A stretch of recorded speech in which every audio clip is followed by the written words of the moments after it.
حضرت علی نے کہا جی ہاں آپ ہی نے نماز جنازہ پڑھانی، اور یہ کہتے ہوئے آپ کا ہاتھ پکڑ کر امامت کے لیے آپ کو آگے کر دیا. تو جنازہ آپ پڑھائیں. اللہ اکبر. بہت سارے محدثین نے اس حدیث کو لکھا کہ جنازہ پڑھایا ہی صدیق اکبر نے.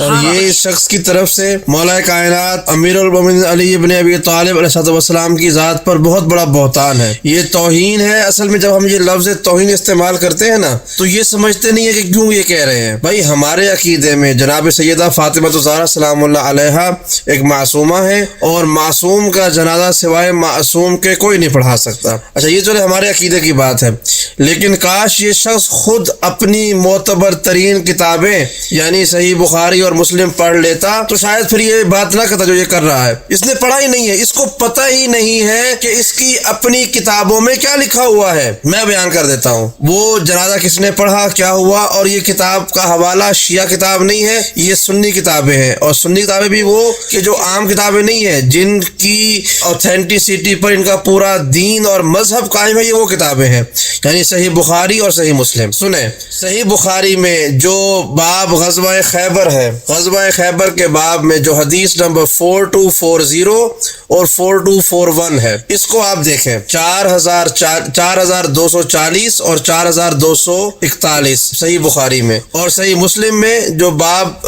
غزوات ہے اس میں بالکل منوان ایک ہی روایت لکھی ہوئی ہے. وہ کیا ہے؟ روایت یہ ہے کہ اب میں خلاصہ پڑھا ہوں صحیح بخاری کی روایت 4240 اور 4241 سے. وہ کیا ہے؟ وہ کہتے ہیں کہ جب اللہ کے رسول کی وفات ہوئی، حضرت فاطمہ گئیں حاکم اول ابو بکر ابن ابی قحافہ کے پاس کہ مجھے میرے والد کی میراث دو. تو انہوں نے حدیث بیان کی کہ ہم معاشر انبیاء نہ کسی کو وارث بناتے ہیں نہ کسی کے وارث بنتے ہیں، جو چھوڑتے ہیں وہ صدقہ ہوتا ہے. طویل حدیث ہے. اس کے بعد جناب سیدہ نے جو ہے وہ ان سے گفتگو کی اور وہاں سے واپس آ گئے. اب سنیں جو جس روایت کا یہ جو حصہ ہے جو ہمارے اس موضوع کے مطابق ہے، وہ کیا ہے؟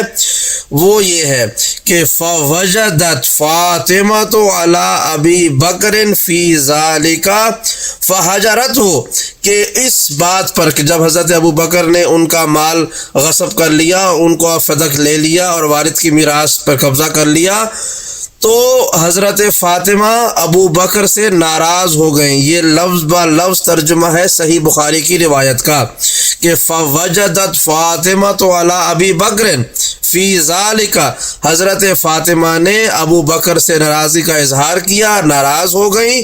فحجرتہ، اور اس کو چھوڑ کر اس سے رخ موڑ کے وہ چلی گئی. فلم تکلمہ، پھر شہزادی نے ان سے بات کرنا چھوڑ دیا، ان سے بات ہی نہیں کرتی تھی. فلم تکلمہ، یہ اس کا لفظ کا ترجمہ آپ دیکھیں کہ حضرت فاطمہ حضرت ابو بکر سے بات کرنا چھوڑ دیا، انہوں نے بات کرنا بند کر دیا. حتی توفیت، یہاں تک کہ آپ کی وفات ہو گئی. یعنی جگر گوشہ رسول بس اتو منی، جس کو اللہ کے رسول نے اپنا ٹکڑا کہا، وہ فاطمہ جب دنیا سے ان کی وفات ہوتی ہے بقول صحیح بخاری کے، تو وہ اس وقت حضرت ابو بکر سے ناراض بھی ہوتی ہیں اور ان سے بات بھی نہیں کرتی ہیں. اور پھر کیا ہوتا ہے؟ وعاشت بعد النبی صلی اللہ علیہ وسلم 6 اشہر، اور وفات نبی کے بعد حضرت فاطمہ 6 مہینے تک زندہ رہتی ہیں. فلما توفیت، اب سنیں جب آپ کا انتقال ہوتا ہے جناب فاطمہ کا، فلما توفیت صحیح بخاری کے لفظ ہیں جب آپ کا انتقال ہوا، دفنہا زوجہا علی لیلا، تو اس وقت آپ کے وفات کے بعد آپ کے شوہر علی نے آپ کو رات کے وقت دفن کیا. لیلا، رات کے اندھیرے میں دفن کیا. اور وہ جو ابھی یہ بول رہے تھے نا کہ وہ ہاتھ پکڑ کے کہا جنازہ پڑھائیں، اس بات کا جنازہ صحیح بخاری میں لفظ سنے کیا لکھا ہوا ہے؟ وَلَمْ يُؤْذِنْ بِهَا أَبَا بَكْرٍ، حضرت علی نے رات کے وقت ان کو دفن کیا. اور وَلَمْ يُؤْذِنْ بِهَا أَبِي بَكْرٍ، اور اس جنازے میں شرکت کے لیے ابو بکر کو نہ اجازت دی نہ اطلاع دی. صحیح بخاری کہہ رہا ہے، اس کی روایت ہے یہ کہ 4240 اور 4241 پڑھیں. کہ حضرت علی نے جناب سیدہ کو رات کے اندھیرے میں دفن کیا، ولم یؤذن بہا ابا بکر، اور ان کو اجازت بھی نہیں دی اور اطلاع بھی نہیں دی ابا بکر کو، وصلی علیہا، اور خود حضرت علی نے حضرت فاطمہ کا جنازہ پڑھا۔ یہ صحیح بخاری کی روایت ہے، اس سے پہلے بھی ہے، اس کے بعد میں بھی ہے۔ وَقَانَ لِعَلِيِّ مِنَ النَّاسِ وَجْهٌ حیات فاطمہ، کہ حضرت علی کا جو مرتبہ تھا لوگوں کی نظر میں سیدہ کی زندگی میں بہت زیادہ تھا، لیکن بعد میں ان کے لیے مشاکل کھڑے ہو گئی۔ یہ صحیح بخاری کی روایت چلتی ہے آگے، لیکن یہ جو لفظ میں نے آپ کے سامنے بیان کی ہیں لفظ بہ لفظ، اس کا ترجمہ انگریزی میں، اردو میں، فارسی میں، جس زبان میں چاہے آپ کو مل جائے گا۔ آپ نہ ملے تو آپ صحیح بخاری کا 4240 اور 4241 اس روایت کو نکالیں، اپنے پسند کے مولانا مفتی کے پاس لے کے جائیں کہ ہمیں ترجمہ کر کے بتائیں اس کا لفظ بہ لفظ کیا ہے۔